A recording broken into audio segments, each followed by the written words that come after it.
Now at 5 a.m. on WKYT this morning, a Scott County woman has been convicted of murder. We'll have the latest on that late-night verdict just ahead.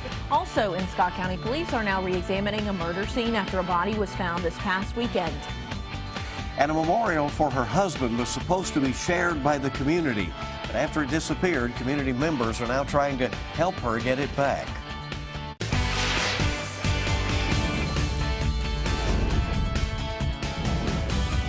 This is WKYT This Morning.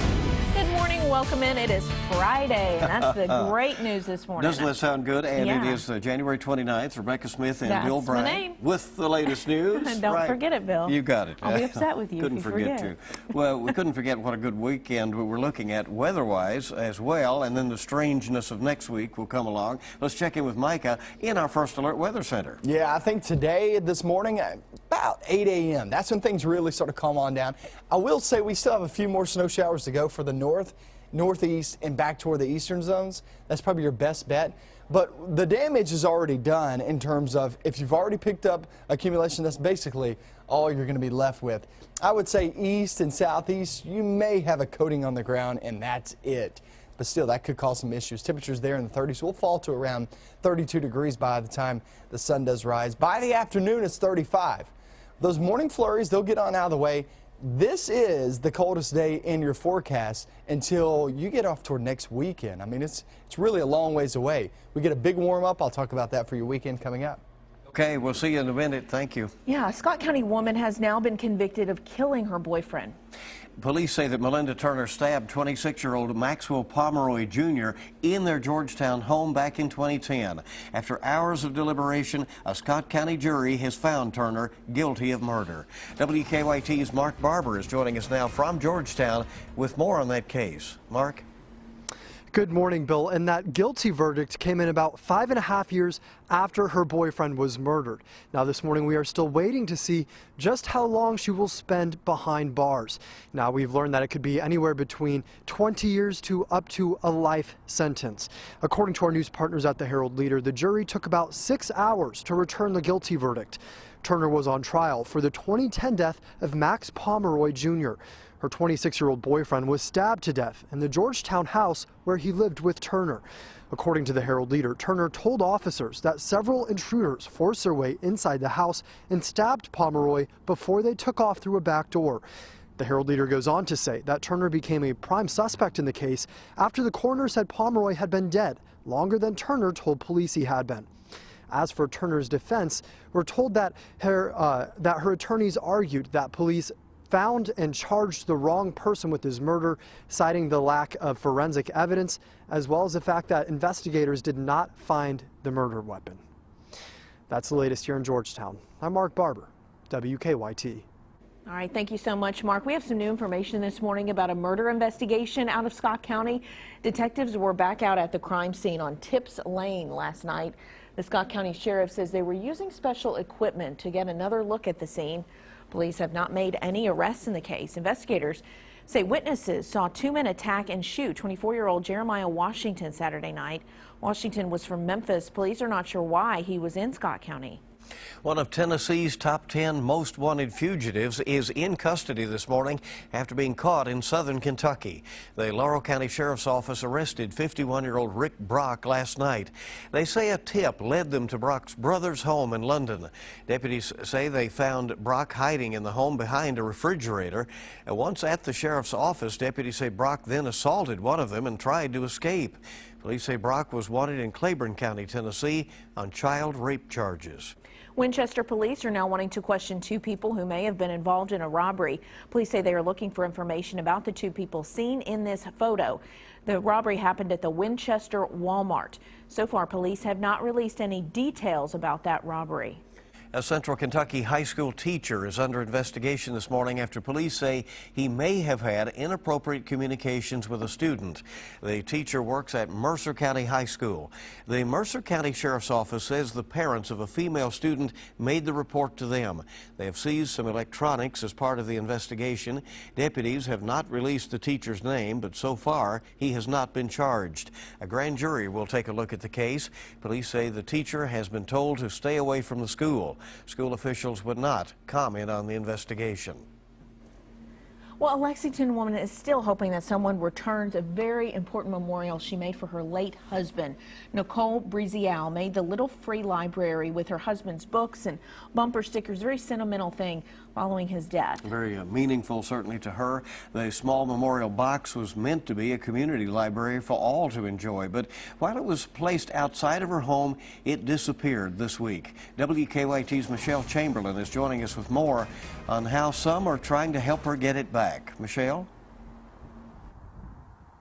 Yeah, J&H Outdoor Store is trying to help by offering a $500 reward in hopes to find Nicole's memorial box. Nicole's husband died a year ago, and in honor of his passing, she called what she's having an angelversary, and she created this memorial box. It's a free library where people take a book and return one, but this box was a little more special to her.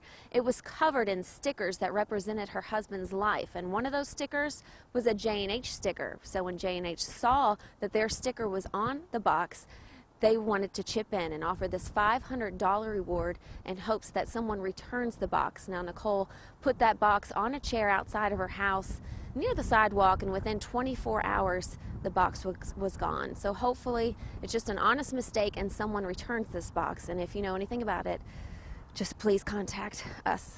Live in Lexington, Michelle Chamberlain, WKYT. Michelle, thank you very much. This morning, firefighters are investigating after a vacant motel caught fire in Lexington. It happened just after 10 o'clock last night at the old Continental Inn on Eastland Parkway near New Circle. Fire officials say a crew returning from a separate call alerted additional units after seeing visible flames and smoke from the roadway. Crews believe the fire started in the front of the building. While the motel has been vacant for quite a long time, firefighters say evidence indicated that people may have been living inside the building. There's evidence of people that stay here maybe that are homeless or vagrants, if you will, some old mattresses and things like that. Firefighters say nobody was inside at the time of the fire. They say the cause of the fire is still under investigation this morning. Well, firefighters say a grease fire got out of control at a Lexington home. That fire started just after 7 last night on Redwood Drive near Georgetown Road. A man at the home was heating up some grease to fry up some chicken. They say he walked away briefly, but when he returned, that grease was on fire. Thankfully, no one injured. Firefighters say they kept the damage to the kitchen and laundry room, but the damage was pretty bad. The man, unfortunately, wasn't able to return to his home. Grease fires can be, a major problem, Bill. Sure it can, and how you deal with them is, call the fire department quickly and get out of there. WKYT this morning, just getting started. A lot more news is on the way on your Friday. A Canadian candy maker is doing her part to fight breast cancer. We'll see how she's turning some heads. Look at that. Wow. When we return. It's a pretty good story. You'll want to stay tuned for that one. Warm up is coming. It's after today. Today's still pretty chilly with even some snowflakes over in north and eastern Kentucky. We'll talk all about that coming up next. Now, your zone-by-zone forecast with meteorologist Micah Harris. We've had a few flakes overnight in the east and southeastern zones. Now we're getting another complex rolling through the north that's going to be giving us at least some flakes flying around. I don't expect much out of that northern zone, so you really don't have to worry about that all that much. I would say if we have picked up a coating, it would be far eastern Kentucky or far southeastern Kentucky. I haven't heard any reports so far, but just looking from the radar the past 4 to 5 hours, you can see that, especially there in Pike County, Martin, and also Floyd County. So Prestonsburg all the way to Pikeville, that could be a tough drive this morning. But remember, a coating max out of this in the highest elevations 1 inch. So there isn't really a big issue, but it could be enough to maybe cause some problems there in far southeastern Kentucky. Here comes one for you, Maysville, here in about 5 to 10 minutes. Rolls right over downtown here very shortly, and that goes for Vanceburg too, about 5 to 10 minutes. Mount Olivet, I think it misses you. And then next in line will be Flemingsburg, about 15 to 20 minutes. Temperatures are there in the 30s. We'll finish off this morning right around freezing, but we'll head off into the afternoon with a mixture of sun and clouds. Temperatures around 38 degrees, so it's not a bad day. That's actually about 4 degrees below average. It's not that far off. We go off into the evening and into the night. If you're planning on going out to eat, planning on going out to any of these high school basketball games, it's going to be dry going to there, getting out of the car and walking in. So it'll be all good. Just take a coat along with you. Tomorrow morning, any plans for that? You're starting off at 29 degrees. So one more day where it's pretty chilly outside. Then we get into tomorrow. Off towards your weekend, you're talking about some mild weather. Temperatures will be in the 50s, a couple of 60s down south, and dry too. Once we hit Sunday night into Monday, that's when this active pattern takes shape. So we're going to be seeing some very warm conditions next week. We're talking 60s, maybe even a 70-degree reading. Now the problem with that is when you see that, you know that something is on the way here and coming up into February, because at that time it'll be February. And 70 degrees in February is not good. I know a lot of us enjoy the 70-degree weather. You just don't want it late January, early February, because that means strong, potentially severe weather on the way.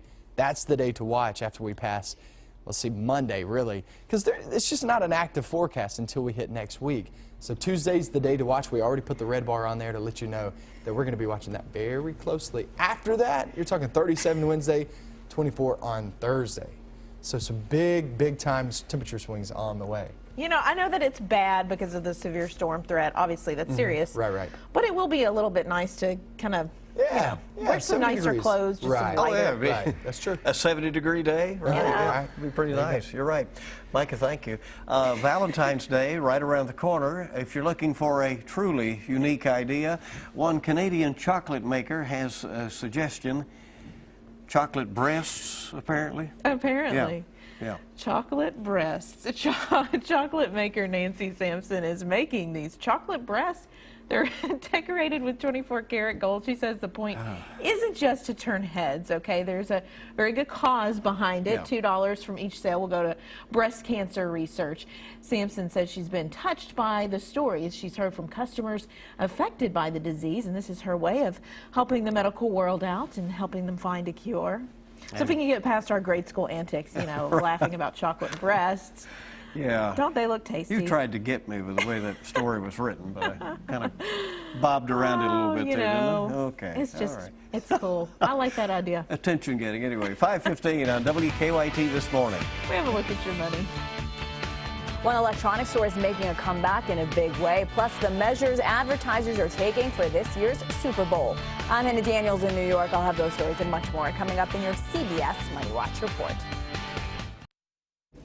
Good morning. Welcome back into WKYT this morning. The time is 5:18. It's your Friday. That's a good Yay. thing. We're celebrating. So good. And Circuit City is making a comeback. Super Bowl ads are already beginning to roll out. And a Houston restaurant offering an oil barrel bargain. Interesting. Hannah Daniels has the latest on your money. Stocks rose on Thursday as the price of oil climbed for a third day in a row for the first time in 2016. The Dow added 125 points. The Nasdaq gained 38.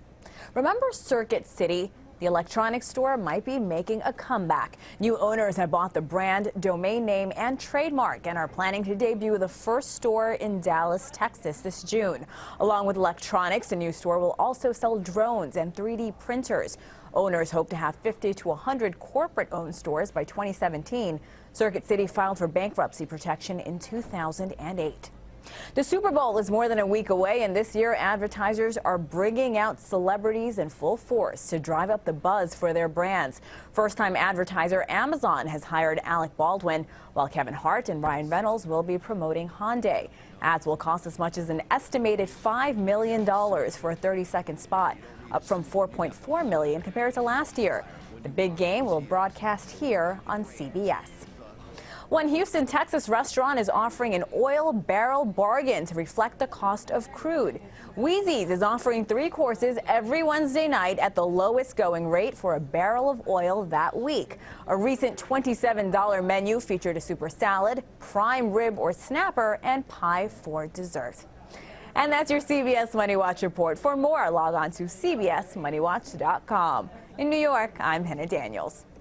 Good news for those looking to buy a home. Mortgage rates are dropping. The 30-year mortgage rate has fallen to 3.79%. And the rate on a 15-year fixed mortgage now stands at 3.7%. Back in December, the Fed raised rates for the first time in nearly a decade. Many would-be home buyers assumed it meant the beginning of the end for record low mortgage rates. Experts say the steady drop in rates show that the Federal Reserve is not the sole determinant of mortgage rates. Right. Obviously, some of the demand and the banks make their own decisions. Time this morning is 5:20, and a lot more news coming up for you here on WKYT this morning. It's your Rise and Shine. We'll do it, right? Sports is up next. Kentucky, Kansas, two of college basketball blue bloods will meet up this weekend. We've got a preview coming up in sports. We have a few flurries flying around the region and even some snowflakes there in Maysville at this very moment, traveling down 68. 68 won't be affected that much, but I do expect Vanceburg to actually get the brunt of this as well. So Maysville, Vanceburg, you guys both getting the brunt of this. Flemingsburg, more than likely, it's going to give you some flakes, but not much. And when I say get the brunt of this, I mean, I'm just saying the heaviest portion. You're not going to get much out of this. If anything at all, you'll get some there on some of the sidewalks or some of your rooftops. And that's about it. 36 degrees there in Frankfort. We're at 33 in northern Kentucky. Mountain Parkway, Lexington holding on to the mid-30s. We go throughout the day and get rid of that system that's moving through right now. By the afternoon, 35 degrees with a mixture of sun and clouds. So not a bad day, but it's still the last chilly day in our forecast. I'll show you a nice warm up this weekend coming up in your 7-day, just a few minutes. Let's check out sports.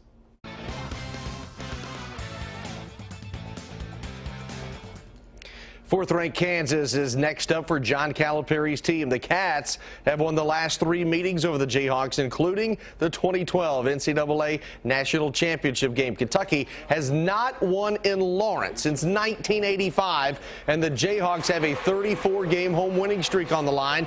The Cats, including Derek Willis, are looking forward to it. They talked about like the court and all that, how historic it is and stuff, and I think that's cool for the game of basketball. But then against another team you're playing, they're beatable and we're beatable, and it's just whoever wants it more is going to win. So I'm excited. I think it'll be a good atmosphere. It'll be fun. We focus on ourselves and do what we're supposed to do and listen to coaches, and I think we'll be fine. So it'll be good as long as we pull around to the end of the season in March. Now, Kansas lost Wednesday night at Iowa State, Monday night. In fact, the Jayhawks have lost 3 of their last 5, all on the road, however. Bill Self said yesterday about his team being a little stale, but he did not seem overly concerned. But the bottom line is we're going through what the vast majority of really good teams go through in a year, and we just haven't been able to respond in the manner in which we need to, at least when we played away from home.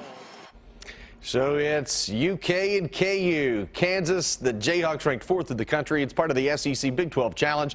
Saturday night, 7 o'clock on ESPN. The UK women's team ranked 12th in the country, but last night looking for its 10th straight victory over a determined Vanderbilt ball club. Michaela Epps and the Cats would get the early lead. She had 25 points, but seconds before halftime, she passes to Janae Thompson. The 3 ties it at 34. It was tight the rest of the way. A layup by Alexis Jennings giving the Cats a 65-64 lead with 2 minutes to go. Vanderbilt gets a pair of big 3-pointers by Krista Reed. The second makes it 70-65 Vandy with 20 seconds to go, but UK would not quit. Epps would score on this upcoming steal. There's the steal, there's the pass.